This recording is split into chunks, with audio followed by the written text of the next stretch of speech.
En este vídeo vamos a hablar del intestino, nuestro segundo cerebro, y en particular del eje intestino-cerebro. El eje intestino-cerebro hace referencia a la comunicación bidireccional entre estos dos órganos, que se produce a través del nervio vago, el cual está formado por haces de neuronas. Las neuronas que van del cerebro al intestino se conocen como neuronas eferentes, y las que van del intestino al cerebro como neuronas aferentes. Las neuronas se comunican entre sí utilizando unos mensajeros químicos, llamados neurotransmisores. Cuando una neurona quiere transmitir información a la siguiente, produce y libera neurotransmisores que llegan a los receptores en la siguiente neurona. El sistema nervioso entérico del intestino y el sistema nervioso central comparten neurotransmisores, lo cual facilita mucho la comunicación entre el intestino y el cerebro. La comunicación que va del cerebro al intestino es la más conocida. Todos somos conscientes que el estrés y las emociones como el miedo, la ira o el enamoramiento inducen cambios en nuestra función gastrointestinal. Y esto es así, porque el cerebro controla el sistema nervioso entérico, el cual a su vez controla todas las funciones del intestino, que son muchas y variadas, ya que el intestino es un órgano digestivo, endocrino, inmunitario y microbiano. La comunicación que va del cerebro al intestino, a pesar de ser la más conocida, solo representa el 10% de toda la comunicación entre estos dos órganos. La comunicación en sentido contrario, es decir, la que va del intestino al cerebro, es menos conocida, aunque todos somos conscientes de la existencia de sensaciones o decisiones viscerales, a las que llamamos intuición. En el intestino, por ser un órgano digestivo, hay alimentos, por ser un órgano endocrino, hay hormonas, por ser un órgano inmunitario, hay mediadores inflamatorios como citoquinas, y por ser un órgano microbiano, hay sustancias producidas por las bacterias, como vitaminas y ácidos grasos de cadena corta.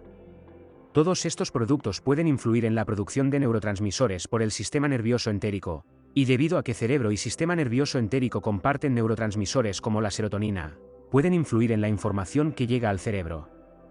Las bacterias de la microbiota intestinal a su vez, pueden producir neurotransmisores, que si pasan a sangre, pueden llegar también al cerebro.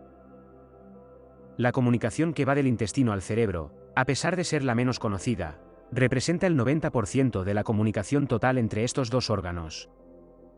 Esta comunicación parece influir de forma importante sobre nuestro subconsciente, y en particular sobre nuestra percepción del estrés, las emociones, el dolor o la fatiga. Estudios en ratones han demostrado que si se intercambian las microbiotas de dos cepas de ratones que se diferencian en su nivel de agresividad, los ratones menos agresivos que reciben la microbiota de ratones agresivos incrementan su agresividad, mientras que los ratones agresivos que reciben la microbiota de ratones menos agresivos la disminuyen, sugiriendo que la microbiota intestinal tiene una influencia importante sobre el comportamiento. En humanos, también hay estudios muy interesantes, como por ejemplo uno de la doctora Kirsten Tillich, en el que se analizaron mujeres sanas sin síntomas gastrointestinales ni problemas psiquiátricos, a las que se les hizo una tarea de reconocimiento emocional, en la que las mujeres reaccionaban a caras desagradables, al tiempo que se les hacía una resonancia magnética funcional del cerebro. La mitad de las mujeres recibieron a continuación probióticos durante 4 semanas, y la otra mitad no recibió nada. Al cabo de las 4 semanas, se repitió la tarea de reconocimiento emocional, y se observó que las mujeres que no habían recibido probióticos respondían igual que 4 semanas antes, mientras que las que habían recibido probióticos, y probablemente habían modificado su microbiota intestinal, tenían unas respuestas mucho más atenuadas en la resonancia magnética funcional.